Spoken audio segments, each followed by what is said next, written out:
നമ്മൾ തണ്ണിമട്ടനാണ് നമ്മൾ എടുത്തേക്കുന്നത്. നമുക്ക് ഇത് വെച്ച് നമ്മൾ മുഹമ്മദ് ഖാ സർബത്ത് ഉണ്ടാക്കാം. മുഹമ്മദ് ഖാ സർബത്തല്ല, മുഹമ്മദ് ഖാ സർബത്താണ് നമ്മൾ ഉണ്ടാക്കാൻ പോകുന്നത്. ഗായ്സ് എനിക്ക് തെറ്റിപ്പോയിട്ടുണ്ട് ഗായ്സ്. നമ്മൾ കസ്കസ് 2 സ്പൂൺ ഇടാൻ പോവുകയാണ്. മിന്നു 2 സ്പൂൺ ഇട്ടോ. നമുക്ക് 2 സ്പൂൺ അവിടെ 2 സ്പൂൺ ഇട്ടിട്ടുണ്ട്. നമ്മൾ 2 സ്പൂൺ കസ്കസ് ഒരു ബൗളിലേക്ക് ഇട്ടിട്ടുണ്ട്. അതിനകത്തേക്ക് നമുക്ക് 1 കപ്പ് വെള്ളം ഒഴിച്ചു കൊടുക്കാം. ഒഴിച്ചിട്ടുണ്ട്. നമുക്ക് ഇതൊന്ന് നല്ലതുപോലെ ഇളക്കിയിട്ട് 5 മിനിറ്റ് റെസ്റ്റ് ചെയ്യാൻ വെക്കാം. നല്ലതുപോലെ ഇളക്കി കൊടുത്തിട്ടുണ്ട്. നമുക്കിനി 5 മിനിറ്റ് റെസ്റ്റ് ചെയ്യാനായിട്ട് വെക്കാം. കസ്കസ് റെസ്റ്റ് ചെയ്യാൻ വെച്ചിട്ടുണ്ട്. നമുക്ക് ആ സമയത്ത് തണ്ണിമത്തൻ മുറിക്കുക. ഞാൻ അല്ല, അമ്മയാണ് മുറിച്ചു തരുന്നത്. നമ്മളെ കൈയൊക്കെ മുറിക്കുന്നത്, അതുകൊണ്ട് നമ്മളുടെ അമ്മയാണ് മുറിച്ചു തരുന്നത്. അമ്മ മുറിച്ചുകൊണ്ടിരിക്കുകയാണ്. നമ്മൾ തണ്ണിമത്തൻ ഇവിടെ റെഡിയായിട്ടുണ്ട്. 2 വലിയ ഉണ്ട കണ്ണ്. ഇത് കണ്ടോ? നിങ്ങളിങ്ങനെ നമ്മൾ എന്തോ എഴുതിയ പോലെ ഇങ്ങനെ പഴം പറിച്ച് ഇരിപ്പോണ്ട് കേട്ടോ. നമ്മൾ സൈഡ് അതിൻ്റെ പകുതി 2ആയിട്ട് മുറിക്കാം. 2ആയിട്ട് മുറിച്ചിട്ടുണ്ട്. ഇനി അത് ഒരെണ്ണം ഇങ്ങനെ മറ്റൊന്നും അതുപോലെ തന്നെ മുറിക്കണം.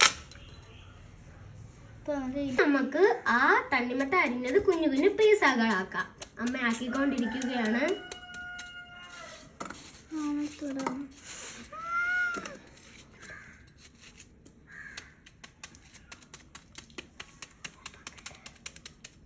കട്ട്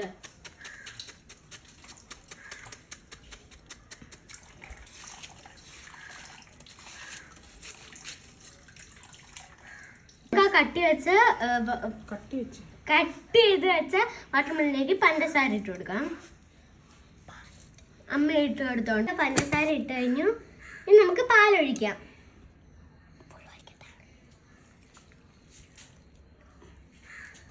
നമുക്ക് പാല് ഒന്നും കൂടെ ഒഴിച്ചു കൊടുക്കാം.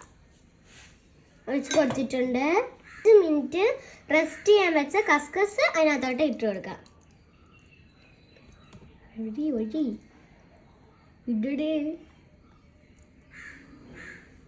നമ്മൾ കസ്കസ് ഇട്ട് കൊടുത്തിട്ടുണ്ട്. നമുക്ക് അതെല്ലാം കൂടെ മിക്സ് ചെയ്ത് കൊടുക്കാം.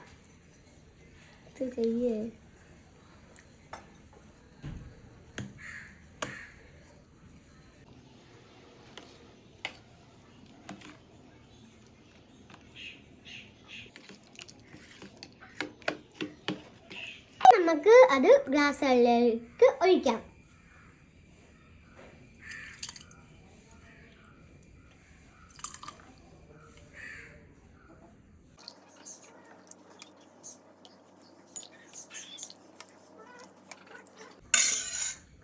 അങ്ങനെ നമ്മളുടെ ടേസ്റ്റി ആയിട്ടുള്ള മുഹമ്മദ് ഖാ സർബത്ത് റെഡി. ഞങ്ങളിത് ടേസ്റ്റ് ചെയ്ത് നോക്കിയിട്ട് പറയാം എങ്ങനെയുണ്ടെന്ന്. അങ്ങനെ നമ്മുടെ മുഹമ്മദ് ഖാ സർബത്ത് റെഡി ആയിരിക്കുകയാണ്. നല്ല ടേസ്റ്റാണ്. നിങ്ങളും ഇത് ഉണ്ടാക്കി നോക്കണം.